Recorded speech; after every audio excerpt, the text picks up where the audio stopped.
bienvenidos a Entre Músicos y Jazz. Yo soy Lalo Núñez. Juan Alzate. Bien, bienvenidos a otra nueva sección donde estaremos hablando de otro de los grandes genios de la música del jazz, del género del bebop, y me refiero, Master, a Dizzy Gillespie. Claro, este gran músico, trompetista que hizo una mancuerna extraordinaria con Charlie Parker y que tiene una característica muy especial. Ah, sí. Tocar con la técnica del sapo, ¿no? Así es. Es que los cachetes los inflaba y como tocaba la trompeta con la campana hacia arriba se veía súper chistoso, ¿no? Sí, como Louis Armstrong, ¿no? Que con la técnica del chapo, del ¿cómo se llama? Del sapo, pero quería decir en inglés, ¿no? Del frog en inglés, ¿no? Pero shauma, algo era así. Que no recuerdo ahorita esta parte de cómo era también el apodo, pero esta importante técnica del sapo que él utilizaba creó un estilo junto con Charlie Parker del bebop. Bueno, los dos son considerados como los creadores del bebop y del jazz moderno, pero además Dizzy Gillespie, bueno, su nombre real era John Birks Gillespie, y le pusieron Dizzy porque él era muy simpático y muy chistoso, entonces parece que siempre estaba como tomado o mareado, entonces de ahí viene el nombre ese de Dizzy, ¿no? Sí. Pero una característica también que él tuvo muy importante y que influyó hasta nuestros días es que él llevó los ritmos afrocubanos al jazz y creó el jazz latino. Sí, claro. Entonces, si él trajo, él se arropó de, además de grandes músicos como Charlie Parker y demás, de un percusionista cubano que se llamaba Chano Pozo. Chano Pozo. Y con Chano Pozo crearon lo que es el jazz latino y crearon un tema que también se llama Manteca. Manteca, sí. Y que es así como la manteca es el nombre coloquial que le dan a un estupefaciente que consumían mucho los músicos en ese momento, entonces era así como el nombre secreto, ¿no? Y entonces lo crea junto con Chano Pozo, y el tema que justamente que tocamos de A Night in Tunisia es una mezcla de lo que es el jazz, como bebop. Y con el latino. Con los ritmos latino y cómo se queda el pedal armónico y demás, y la conjunción de la rítmica, ¿no? Sí, y sobre todo que tú comentas perfectamente que esto fue un poco posterior, ¿no? Después de Charlie Parker, que empezaron a crear estas fusiones. Él creó una orquesta muy importante, ¿no? A nivel internacional, donde también arropó y fue el causante también de ayudar tanto a Arturo Sandoval como a Paquito de Rivera a sacarlos del régimen castrista, ¿no? Castrista en este momento. Sí, ¿no? bueno, el famoso grupo Iraquere. Él fue el que los dio a conocer, él fue el que los presentó al mundo.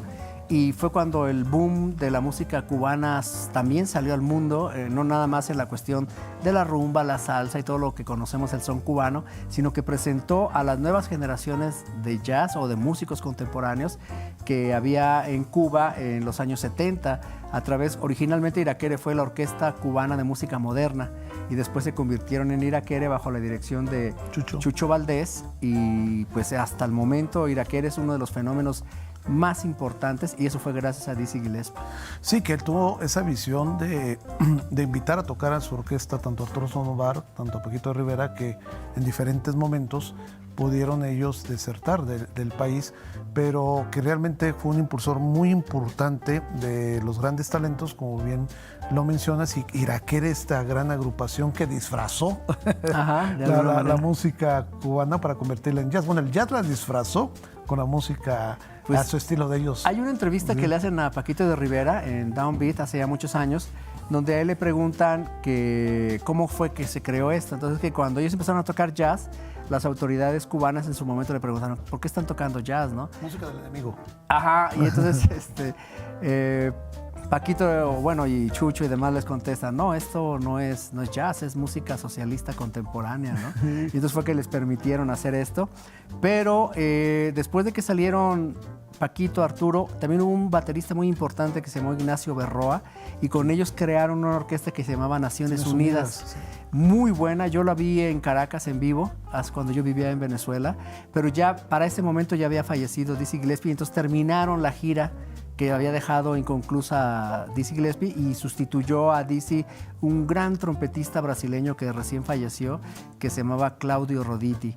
Y ahí estaba también Danilo Pérez, pianista panameño extraordinario, e Ignacio Berroa, este baterista con el que fundaron esa orquesta. Y fíjate que hay una parte de la historia de Dizzy Gillespie que quiso también ayudar a Rubalcaba, ¿te acuerdas? Bueno, lo ayudó, de hecho. Pero en ayudó. su principio no lo dejaron salir, sí, porque decían que estaba estudiando, ¿no? Y él lo invitaba a su orquesta en ese sentido.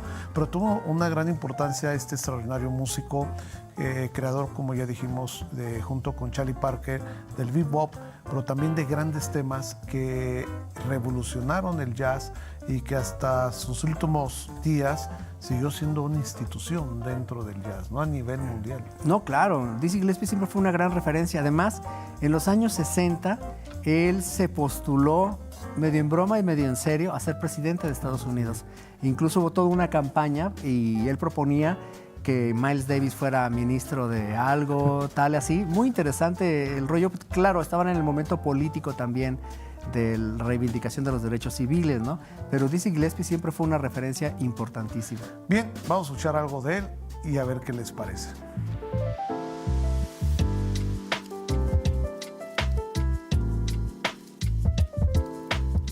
Bien, ahora vamos a interpretar, como comentamos hace rato, de Dizzy Gillespie, esta obra importante de este periodo del bebop, que es un clásico dentro del jazz y de esta época, que se llama A Night Tunisia, que es Una noche en Tunisia.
Bien, espero que les haya gustado este tema de que A Night in estuvimos de Night in Tunisia. Tunisia y hablar un poco, continuar, ¿no?, de esto de que se va a postular para presidente. Fíjate que algo importante, interesante. Dixie, donde fuera, era querido. Sí, claro. Y las embajadas norteamericanas podían despertar a cualquier hora a cualquier embajador solamente por tratarse de Dixie Gillespie. Sí, claro. Porque ella era, Dixie, era una historia, ¿no? Una leyenda viviente y representaba mucho para la cultura de los estadounidenses.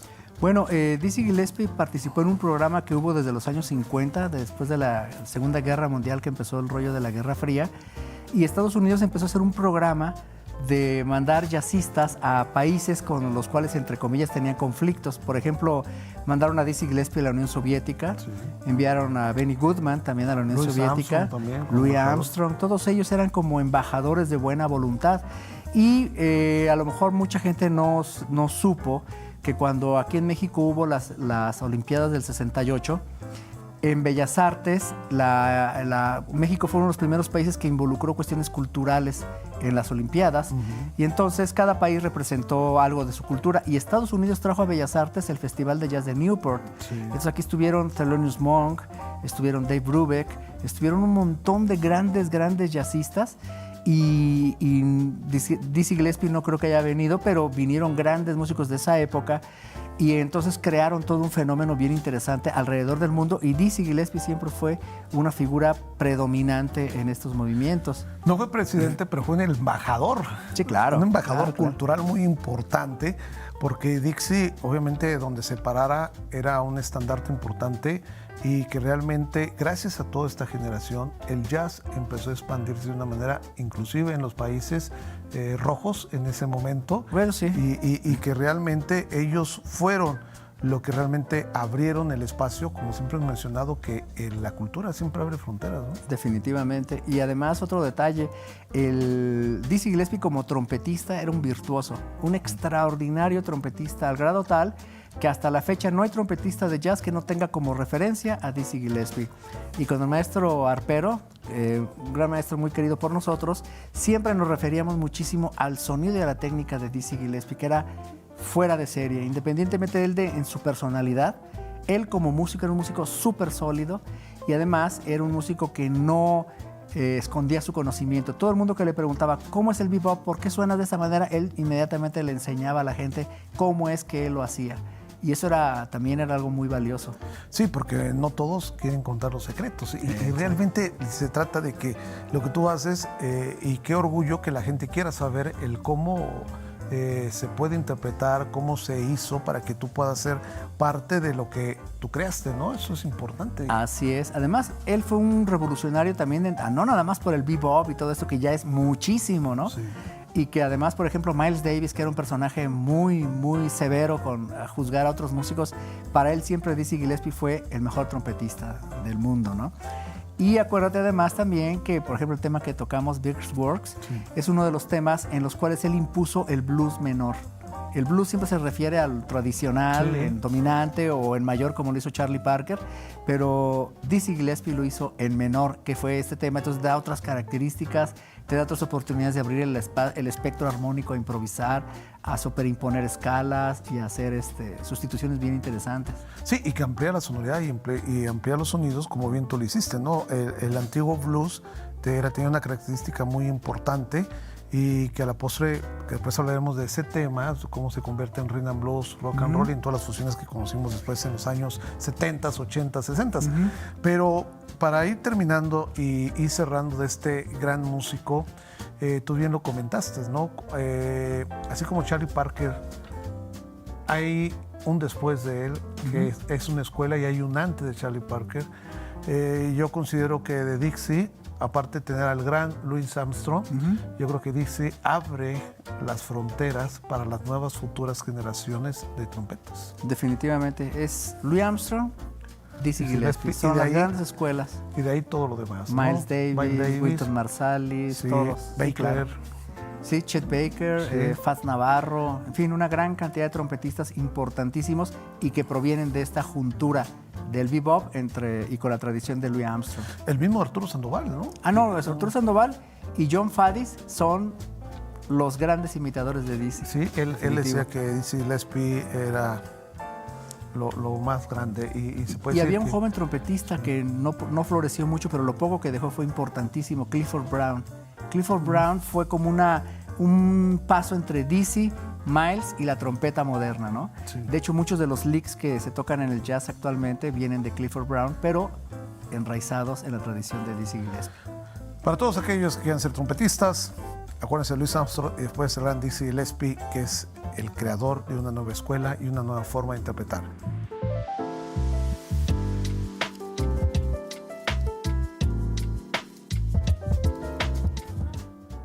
Bien, ahora vamos a interpretar otro clásico de esta época, un poco de swing, con de Dizzy Gillespie, Versborgs. Espero que sea de su agrado.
Les agradecemos que hayan estado con nosotros en esta sección entre músicos y jazz. Yo soy Lalo Núñez. Juan Alzate. Hasta la próxima.